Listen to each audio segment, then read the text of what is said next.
శుభోదయం ప్రియమిత్రులారా, ఈ ఉదయకాల దైవ ధ్యానమునకు స్వాగతం పలుకుతున్నాను. దేవుని పరిశుద్ధ వాక్య భాగంలో నుండి 20వ కీర్తన 4వ చరణం చదువుకుందాం.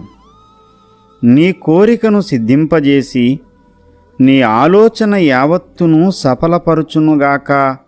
ఆమేన్. దేవుడి పరిశుద్ధ వాక్య భాగము ద్వారా మనతో మాట్లాడునుగాక. ఆమేన్. ప్రియ మిత్రులారా, చదవబడినటువంటి వాక్య భాగంలో నీ కోరికను సిద్ధింపజేసి నీ ఆలోచన యావత్తూ సఫలపరచునుగాక అని పలుకుతూ ఉన్నాడు పరిశుద్ధాత్మ దేవుడు.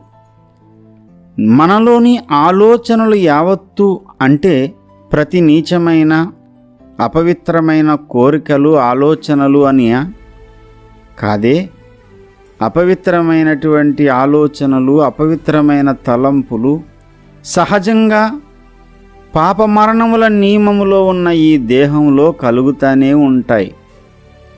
దుష్టుడు ఈ లోకమునంతా పరిపాలన చేస్తున్నాడు.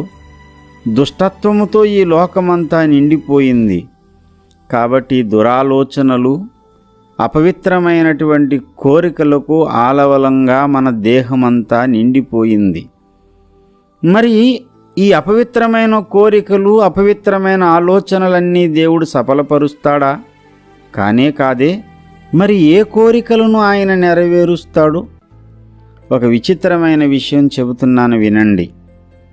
పాపభూయిష్టమైన ఈ లోకములో, పాప మరణములు కలిగిన ఈ శరీరములో సడన్గా మహోన్నతుడైన దేవునిని గణపరచాలని, ఆ మహోన్నతుడైన దేవునికి అనుకూలంగా బ్రతకాలని, ఆయన చిత్తమును నెరవేర్చాలనే కోరికలు, అభిలాషలు మనలో కలుగుతూ ఉంటాయి. ఇలా ఎందుకు జరుగుతుంది? ఇది మన వలన కలిగిందా? ఈ కోరిక, ఈ అభిలాష మన వల్ల మనకు సంభవించిందా? కానే కాదు. ఫిలిప్పీ పత్రిక 2వ అధ్యాయము 13వ వచనంలో వ్రాయబడినట్టు, ఇచ్చయించుటకును కార్యసిద్ధి కలుగజేసుకొనుటకును కార్యాకారి అయిన దేవుడే అన్నాడు. అవునండి, దేవుని మహిమపరచాలి, దేవుని కొరకు జీవించాలి, నా శేష జీవితమంతా ప్రభు కార్యాభివృద్ధి కొరకే అనే ఈ ఉన్నతమైన కోరిక, ఈ అభిలాష నీ అంతట నీకు కలిగింది కాదు సుమా. దేవుడే నీ లోపల ఈ మంచి ఆలోచనలు, కోరికలు కలిగించాడు. కాబట్టి దేవుడు కలిగించినటువంటి ఆ కోరికలు, దేవుడు పుట్టించిన ఆలోచనలు యావత్తు ఏ తలంపులైతే దేవుడు నీ హృదయంలో పుట్టించాడో, ఏ కోరికలైతే, అభిరుచులైతే నీలో కలిగించాడో, ఆ సకల కోరికలను దేవుడు నెరవేర్చునుగాక, సిద్ధింపజేయునుగాక. అవును ప్రియమిత్రులారా, ప్రభు కార్యాభివృద్ధి కొరకు ఎంతగా నీవు తపిస్తున్నావో, దేవుని కొరకు ఏమి తలపెట్టాలని నీవు ఆశపడుతున్నావో, కోరుకుంటున్నావో, ఆ సకల కోరికలు, సకల ఆలోచనలు దేవుడు సమృద్ధిగా నెరవేర్చి తీరుతాడు. ఎందుకనంటే ఆయనే నీలో ఇవన్నీ పుట్టించాడు గనుక.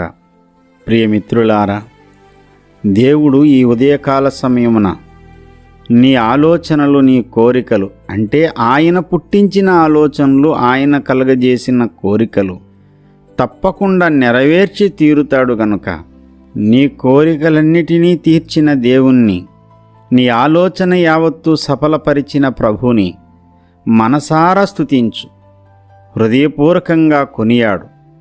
ఆనందముతో ప్రభు మార్గంలో సాగిపో. నిరాశ నిస్పృహలను సిలువ వేసేయి. ఆనందముతో ముందుకు సాగిపో. దేవుడి మాటలు ఆశీర్వదించునుగాక. దేవుని కృపా సమాధానం మనకు తోడై ఉండునుగాక.